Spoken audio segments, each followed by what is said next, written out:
اور اسی طرح امام ابن کثیر رحمتہ تعالی علیہ جو کہ غیر مقلدین کے ہاں بڑے معتبر مانے جاتے ہیں، بڑی معتبر شخصیت ہے، انہوں نے اپنی کتاب الباعث صفحہ نمبر 275 پر فرماتے ہیں قال ويجوز روایت ما عدا الموضوع في باب الترغیب والترہیب والقصص والمواعظ ونحو ذلك الا في صفات اللہ تعالی عز وجل وفي باب الحلال والحرام۔ امام ابن کثیر رحمۃ اللہ تعالی علیہ آپ فرماتے ہیں کہ موضوع روایت کے علاوہ ضعیف حدیث کی تمام اقسام جو ہیں وہ ترغیب و ترہیب، قصص و مواعظ ونحو ذلك یعنی اس جیسی چیزوں کے اندر، فضائل اعمال، فضائل اشخاص کے اندر قابل قبول ہیں۔ ہاں اللہ تعالیٰ کی صفات یعنی عقائد کے اندر اور حلال و حرام کو ثابت کرنے میں ضعیف روایات قابل قبول نہیں ہیں۔ اس کے علاوہ دیگر چیزوں کے اندر ترغیب و ترہیب، زہد و تقوی، اخلاق و آداب کے اندر ضعیف روایات جو ہیں وہ قابل قبول ہیں۔ اسی طرح المستدرک للحاکم کے اندر امام حاکم رحمۃ اللہ تعالی علیہ پہلی جلد کے اندر آپ نے امام عبد الرحمن بن مہدی جو کہ امام احمد بن حنبل کے استاد ہیں، امام احمد بن حنبل کے شیخ ہیں، ان کا قول ذکر کیا ہے اور ان کا موقف ذکر کیا ہے کہ ان کے ہاں ضعیف روایت کا کیا مرتبہ ہے اور ضعیف روایت کب قبول ہوتی ہے۔ امام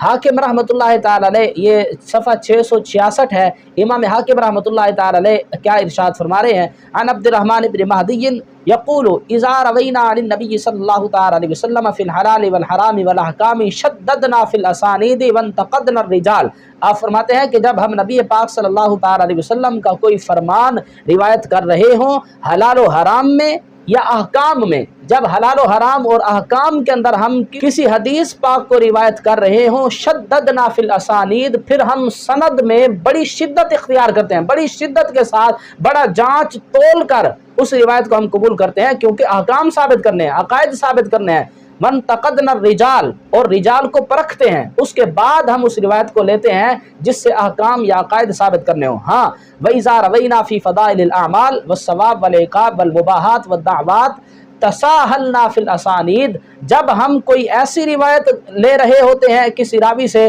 جس سے ہم فضائل اعمال ثابت کر رہے ہوں، ثواب و عقاب ثابت کر رہے ہوں، مباحات ثابت کر رہے ہوں، کیا کرتے ہیں پھر تساہلنا فی الاسانید، پھر اس سند کے اندر جو راوی ہیں ان کے ساتھ بڑی نرمی کے ساتھ پیش آتے ہیں، بڑی آسانی کے ساتھ اس روایت کو ہم لے لیتے ہیں۔ وہ روایت اگرچہ ضعیف بھی ہو، بڑی نرمی کے ساتھ، محدثین کا یہ اصول ہے، نرمی کے ساتھ نرمی کرتے ہوئے اس روایت کو قبول کر لیتے ہیں۔ شدت کہاں پر اختیار کرتے ہیں؟ جہاں پر احکام کا مسئلہ ہو، جہاں پر عقائد کا مسئلہ ہو۔ اسی طرح کتاب الجرح والتعدیل کے اندر صاحب جرح و تعدیل نے بھی اسی بات کو ذکر کیا اپنی کتاب کے اندر، وہ روات کے مراتب بیان کرتے ہوئے ایک مرتبہ آپ بیان فرماتے ہیں، یہ صفحہ نمبر 10 ہے پہلی جلد کے اندر، فرماتے ہیں کہ وَمِنْهُمُ الصُّدُوقُ الْوَرَعُ الْمُغَفَّلُ الْغَالِبُ عَلَيْهِ الْوَهْمُ وَالْخَطَأُ وَالْغَلَطُ وَالسَّهْوُ، کہ حدیث کے راویوں کی ایک قسم یہ بھی ہے کہ وہ اگرچہ سچے ہوتے ہیں اور تقوی اور ورع کے اندر بڑے پہنچے ہوئے ہوتے ہیں، اس کے باوجود کیا ہوتا ہے؟ ان کو وہم غالب ہوتا ہے، ان پر خطا اور غلطی اور سہو ان پر غالب ہوتا ہے، یعنی کہ ان کا حافظہ اتنا قوی اور اتنا مضبوط نہیں ہوتا کہ وہ ہر بات کو صحیح طور پر یاد رکھ سکیں، کبھی کبھی ان کو کوئی وہم، کوئی سہو لاحق ہو جاتا ہے۔ کیا پھر ایسے راویوں کی روایت کو ردی کے ٹوکرے میں ڈال دیا جائے گا؟ نہیں، آپ فرماتے ہیں فہذا یکتب من حدیثہ الترغیب والترہیب والزہد والآداب، ایسے راویوں کی روایت کو ترغیب و ترہیب کے اندر، زہد و آداب کے اندر لکھا جائے گا، قابل قبول ہے، قبول کیا جائے گا۔ ہاں ولا یحتج بحدیثہ فی الحلال والحرام، ہاں ایسے راویوں کی روایت کو حلال و حرام کے اندر اس سے حجت نہیں پکڑی جائے گی، قبول نہیں کیا جائے گا۔ اگر زہد و تقوی کا اور آداب و اخلاق کا، ترغیب و ترہیب کا معاملہ ہو تو ایسے راویوں کی روایت کو قبول کیا جائے گا۔ تو محدثین کا جو اصول تھا ہم نے آپ کے سامنے رکھ دیا کہ محدثین ضعیف روایت کو کہانی نہیں کہتے، بلکہ محدثین ضعیف روایت کو قابل قبول سمجھتے ہیں اور اس کو قبول کرتے ہیں۔ ہم آپ کے سامنے کچھ مثالیں بھی رکھیں گے کہ کیا محدثین نے ضعیف روایات کو ردی کے ٹوکرے میں پھینک دیا یا ان کو قبول بھی کیا، ان سے حلال و حرام اور عقائد کے علاوہ دیگر معاملات کے اندر ان سے استدلال بھی کیا۔ سب سے پہلے صحیح بخاری شریف سے ہم آپ کے سامنے ایک روایت، ایک دلیل پیش کرتے ہیں کہ امام بخاری رحمۃ اللہ تعالی علیہ نے کیا ضعیف روات سے حدیث پاک کو لیا ہے یا نہیں لیا۔ حدیث نمبر 6541 صحیح بخاری شریف کے اندر، باب یدخل الجنت 70,000 بغیر حساب،